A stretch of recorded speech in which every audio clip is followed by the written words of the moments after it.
नमस्कार दोस्तों, पहले भाग में हमने समझा था कि क्वाड क्या है और भारत की भूमिका इतनी महत्वपूर्ण क्यों होती जा रही है। अब सवाल ये है कि आखिर चीन को लेकर के इतनी चर्चा क्यों होती है, और इसका जवाब हमें पिछले 25 वर्षों के इतिहास में मिलता है। साल 2000 के आसपास चीन एक तेज़ी से बढ़ती अर्थव्यवस्था था, लेकिन अगले 2 दशकों में चीन ने जो विकास किया है उसने पूरी दुनिया को चौंका दिया है। आज चीन दुनिया की सबसे बड़ी अर्थव्यवस्थाओं में से एक है।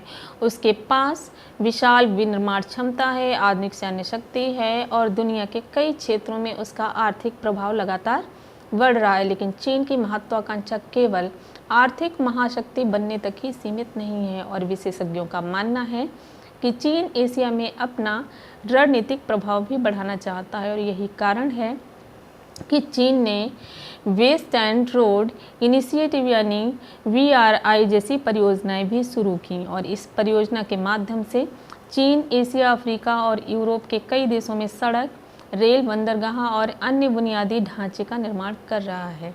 चीन का कहना है कि इसका उद्देश्य वैश्विक विकास को बढ़ावा देना है, लेकिन कई देशों और विशेषज्ञों का मानना है कि इन परियोजनाओं के माध्यम से चीन अपना भू राजनीतिक प्रभाव भी बढ़ाना चाहता है।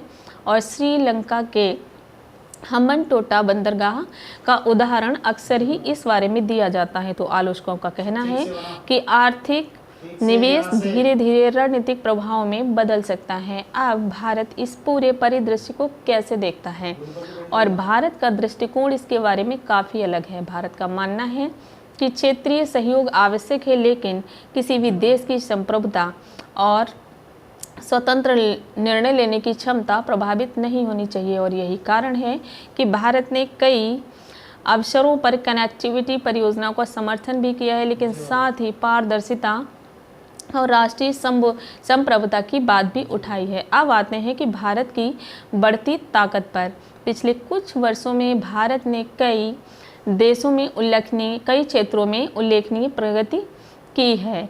भारत दुनिया की प्रमुख अर्थव्यवस्थाओं में शामिल हो चुका है। डिजिटल भुगतान, अंतरिक्ष कार्यक्रम, रक्षा उत्पादन, स्टार्टअप इकोसिस्टम और बुनियादी ढांचे के क्षेत्र में भारत की उपस्थितियों ने दुनिया का ध्यान अपनी ओर आकर्षित किया है। एक समय था जब वैश्विक मंचों पर भारत को केवल एक विकासशील देश के रूप में देखा जाता था, लेकिन आज स्थिति बदल चुकी है। आज America, Japan, France, Australia, Europe और मध्य पूर्व के कई देश भारत को एक महत्वपूर्ण रणनीतिक साझेदार के रूप में देखते हैं, और इसकी एक बड़ी वजह भारत का विशाल बाजार भी है। और दुनिया की बड़ी कंपनियां चीन पर अपनी निर्भरता कम करना चाहती हैं। कोविड महामारी के दौरान पूरी दुनिया ने देखा कि यदि वैश्विक आपूर्ति श्रृंखला एक ही देश पर अत्यधिक निर्भर हो जाए तो कितना बड़ा जोखिम पैदा हो सकता है। यहीं से चाइना +1 रणनीति सामने आई, और इस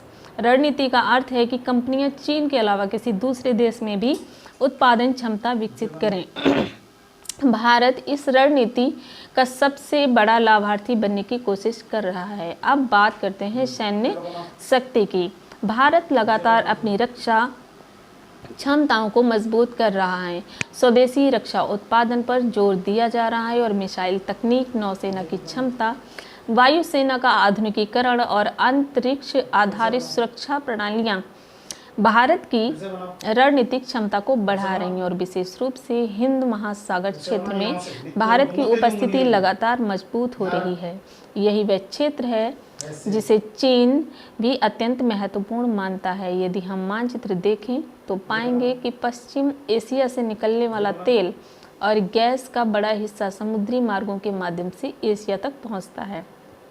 इन समुद्री मार्गों की सुरक्षा वैश्विक अर्थव्यवस्था के लिए अत्यंत महत्वपूर्ण है, और ये इसी कारण हिंद महासागर 21वीं सदी की सबसे महत्वपूर्ण भू राजनीतिक प्रतिस्पर्धाओं में से एक बन चुका है। अब अमेरिका की भूमिका को समझते हैं। अमेरिका लंबे समय से एशिया प्रशांत क्षेत्र में प्रभावशाली शक्ति रहा है, लेकिन चीन के उभार ने अमेरिका की रणनीति को भी प्रभावित किया है। और अमेरिका चाहता है कि क्षेत्र में ऐसा शक्ति संतुलन बना रहे जिससे कोई एक देश अत्यधिक प्रभावशाली न हो पाए। इसी सोच के तहत अमेरिका ने भारत के साथ अपने संबंधों को नई ऊंचाइयों तक पहुंचाया है। रक्षा सहयोग, तकनीकी साझेदारी, सेमीकंडक्टर निर्माण, कृत्रिम बुद्धिमत्ता और उन्नत प्रौद्योगिकी के क्षेत्रों में दोनों देशों के बीच सहयोग बढ़ रहा है। हालांकि भारत और अमेरिका के सहयोग मजबूत हुए हैं, फिर भी भारत ने अपनी स्वतंत्र विदेश नीति बनाए रखी है। रूस यूक्रेन संघर्ष के दौरान भी भारत ने यही संतुलन दिखाया। भारत ने अपने राष्ट्रीय हितों को प्राथमिकता देते हुए स्वतंत्र रुख अपनाया है और यही रणनीतिक स्वायत्तता आज भारत की सबसे बड़ी ताकत मानी जाती है। अब सबसे महत्वपूर्ण सवाल, क्या आने वाले वर्षों में भारत और चीन के बीच प्रतिस्पर्धा बढ़ेगी? इसका उत्तर है हाँ, लेकिन ये प्रतिस्पर्धा केवल सीमा तक ही सीमित नहीं होगी। यह प्रतिस्पर्धा अर्थव्यवस्था, तकनीकी व्यापार, समुद्री शक्ति, अंतर्राष्ट्रीय प्रभाव और वैश्विक नेतृत्व के क्षेत्र में भी दिखाई देगी। दोनों देश एशिया की दो सबसे बड़ी शक्तियां हैं और दोनों की आबादी विशाल है, दोनों की आर्थिक क्षमता एक से बढ़कर एक हैं। तो आप क्या सोचते हैं कि चीन और भारत के रिश्ते कैसे होंगे? कमेंट में बताइए। अब मिलते हैं अगले भाग में। चैनल को सब्सक्राइब करिए। जय हिंद।